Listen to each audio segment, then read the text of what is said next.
I think one of the other things that people say to us is that they have a great, because people think of us often as the grief people or the death and dying people, is that there's a great deal of fear of death. And people think they can get rid of it. And I would say that with meditation or prayer or whatever your practice is that gets you to be more, gives you more concentration, keeps you more in the moment, of course there's fear of death.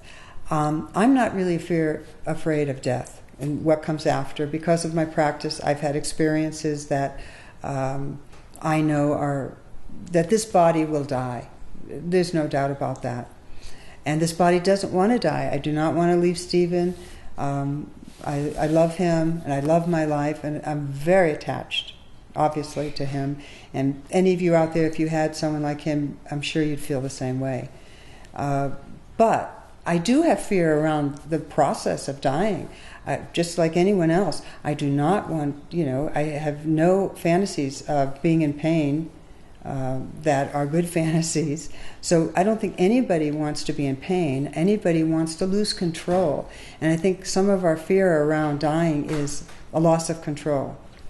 And so that this is natural. This is a normal fear that everyone has, because death is the unknown. So no matter what experiences you've had, no matter how many profound spiritual books you've read, those are other people's experiences, and we can trust them if we love them as teachers or wise beings. But if we don't experience something greater than our little minds, then that fear of dying will get larger rather than smaller. So whatever your practice is, you need to do some practice, so you work on fear itself. So when fear arises, whether it's fear of dying, fear of losing your job, fear of somebody not loving you, what do? Again, we go back to our body patterns. You have your own individual pattern of fear. I have my own individual pattern. You go into those patterns and you see what thoughts come up in the mind, and you soften the body, and you notice those thoughts. Those thoughts are not you. Those thoughts are just part of your conditioning, but you are not your thoughts. But you need to watch them like clouds passing in the sky. You need to see them so that you don't get sucked into more fear than there already is in just being in a body. Being in a body, there is fear. It's just normal and natural, but how you deal with it is something else. What would you say? You can get so sensitive to the changing sensations in your body, the changing locations where sensations more intense, the clenched jaw, tightened stomach, curled toes, tension in the back, and you can get so used to that. You've been watching your states of mind, and when you've noticed anger, then you've gone and watched the body, how that manifests anger, and so you've gone through these different things so much that you start to get that. All of a sudden, you feel a tingle in your body. You say, "Oh, the next thought's gonna be bang! There it is." You get tighten in my belly. I'm angry at bang! There it is. You can be there before thought. Talk about being mindful. Talk about having choice. Because we feel we're dragged along by our heels, that this is some kind of torture, being alive and not knowing what to do next. You can get so much of a sense of where you're at before your mind has even acknowledged it. You start to notice a tighten in your belly. You start to notice you're talking to somebody and you've leaned back just that much, and you know. Your body is saying, and there it is, the state of mind, I don't trust this person. Far out. The body knows what it is. It's the state of mind comes subtler and subtler until it becomes thought.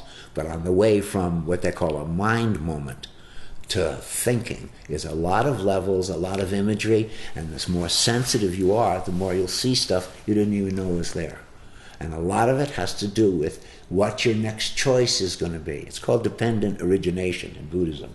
It's what does your next thought, it originates from the last thing, and the last thing was what came in and how you reacted to it. And so you can get it so attuned to your body that your body tells you what's going on, and you have a chance. Everybody says, they walk out of a place and they say, if only I had said, if only. Well, that if only can come before the event, not afterward, which decreases the amount of guilt and sloppiness, decreases the amount of sloppiness in our life. So we need to work with the little fears. When you're going into a situation like you go to the doctor's office, often there's a little fear there. Go to the dentist, a little fear there.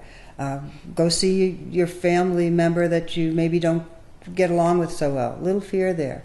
So you work with the little tiny fears. So when the bigger fears come, which is letting go of the body, is one that we're all going to experience. I mean, it's inherent in life. This is just how it is. No matter how much we push it away, no matter how much we don't want to look at it, it's still going to happen. Our beloved animals are still going to die. Our beloved friends are still going to die. Our children are going to die. So because of this, we need to work with the little tiny fears. And so we work with it the way Stephen was saying. You just become mindful of, I'm going into the situation. Every time I go to a doctor's office, I feel some fear. What are they going to say to me? Are they going to tell me, oh, my lab is worse, or something is happening in the body? And so as I'm going, I try to soften my way, driving to the doctor's office.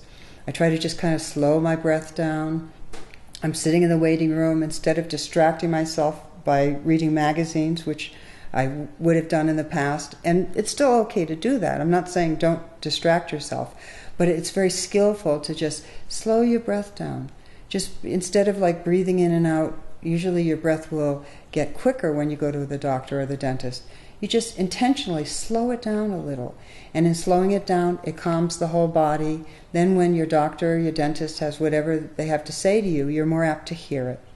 So fear is something we all work with pretty much every day of our lives. And so it's just a very skillful means for being open to the unpleasant. Like when Stephen had mentioned earlier, how to have a bad day well. If we could learn to work with fear, we could have every day just a little bit better than the day before.